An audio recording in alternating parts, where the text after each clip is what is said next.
দেখুন পাখিদের খুব সুন্দর দুষ্টামি দেখতে ভালোই লাগছে।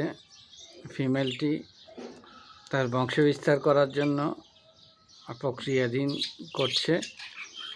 সে হাঁড়িতে ঢুকে বারবার পরিবেশ পরিস্থিতি বোঝার চেষ্টা করছে।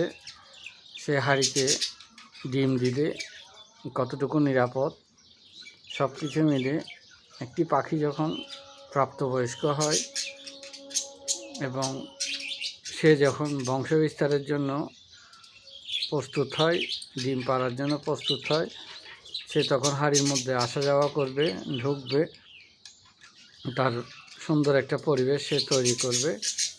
দেখুন খুবই সুন্দর একটা মুহূর্ত, খুব ভালো লেগেছে।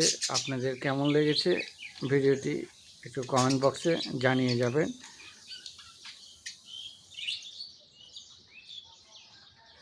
ধন্যবাদ সবাইকে ভিডিওটি দেখার জন্য।